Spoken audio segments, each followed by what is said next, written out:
This is The Fifth Estate, a conversation between young African scholars from the Fort Hall School of Government and Professor Mutahi Ngunyi. This week, the president put a clever spin on the VAT on fuel, and he was convincing. He told us that our constitution is actually an invoice, that when we voted for it, we voted for an invoice and we must own up. When we created 1,400 MCAs called honorables, 47 governors who call themselves Your Excellency, 47 deputy governors, 47 county assemblies, 47 senators, 47 women representatives, and a bloated parliament, we voted for an invoice. This was like holding a referendum with your family to move them from Kawangware to Karen. If the family passes the referendum, the decision becomes an invoice. You have to pay Karen rent, although you can only afford Kawangware or Mathare rent. And this is where we are today. Uhuru is inviting us to own up. Because we created the new constitution, we must pay for it. It is a debt. It is a monthly invoice. But Uhuru did one more thing. He fired a jab at Parliament, and we agree with him on this. Consider how. Uhuru told us that the country is in transformation mode. And in this mode, the country needs bold decisions. This is why he sent the finance bill back to Parliament. From the beginning, Parliament was cowardly. It played to the public gallery instead of confronting conventional thinking. It protected the status quo and sacrificed the bigger vision. By passing this bill, Parliament made good politics, but bad leadership. The bill was a safe bet, a cowardly bet. And maybe this is why Uhuru rejected it. If you study Uhuru's second term, it has been about bold decisions. He has demolished buildings, confronted corruption head-on, and introduced VAT on fuel. And his logic is simple. To transform Kenya, we need bold decisions, not popular decisions. And this is because change only happens when bold and unpopular decisions are made. On this one, Parliament failed us. But I have another sneaky thought. Is it possible that all along, Uhuru wanted VAT on fuel at 8%? Is it possible that he set it at a high 16% so that he can negotiate with the public for an acceptable 8%? If this was a plot, then Uhuru has our respects. Uhuru is in a hurry, and this is why he has chosen to make bold decisions as opposed to popular decisions. He knows that the president's time is his most precious asset, and he does not have a lot of time. In fact, he has only 40 months left. And in 40 months, he must demolish 4,000 illegal buildings in Nairobi alone. That is 100 buildings a month, or 3 buildings a day, including Sundays. In 40 months, he must also build a new high-speed highway to Mombasa and take the SGR all the way to Malaba. But there is also the Big Four, which is yet to start.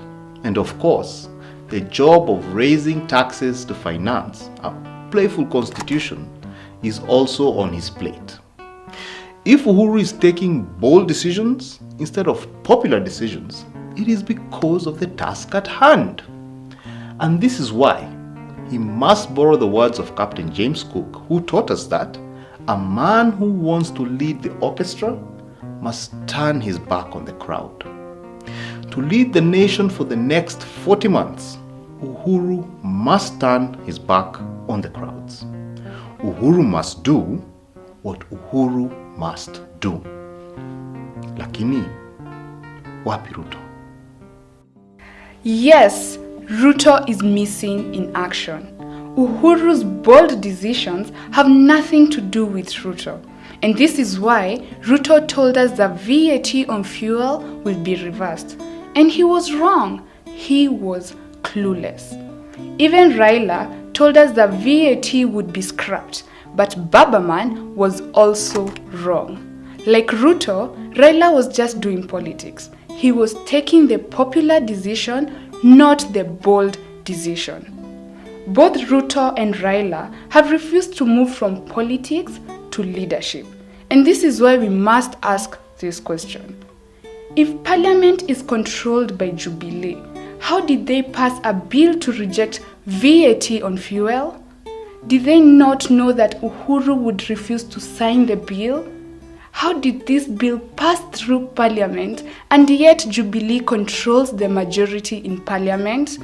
This does not add up.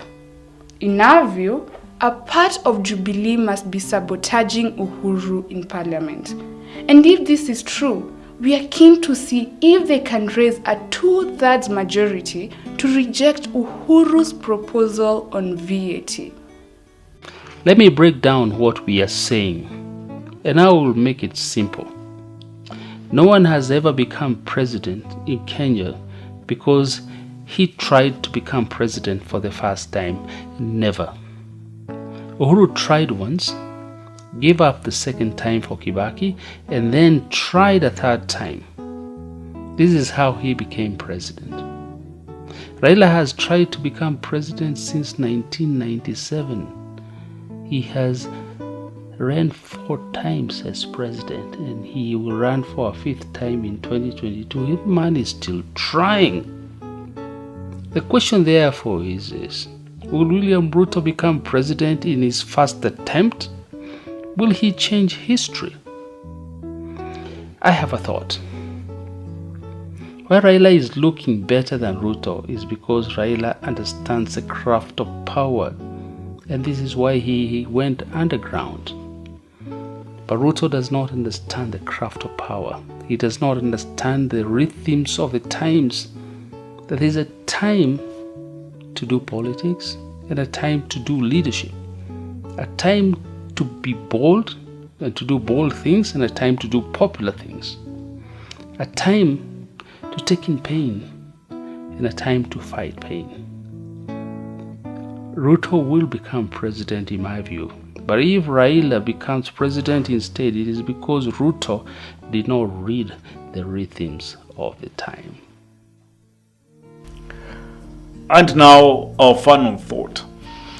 It is a story for Uhuru Kenyatta and his efforts to pay rent for Kenyans in Karen, although they can only afford Kawangware. Once upon a time, a donkey, a miller, and his son set out on a journey to the market. The 3 were walking happily with the son aboard the donkey. Then they passed a group of men who exclaimed, "What a lazy son, letting his father walk while he rides the donkey." And so the miller lowered his son and climbed on the donkey.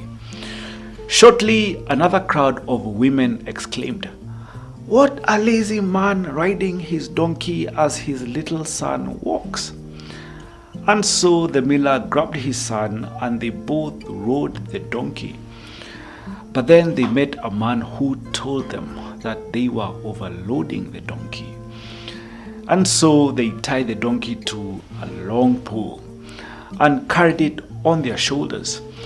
But as they crossed the bridge, the rope that tied the donkey cut, and the donkey fell into the river and drowned.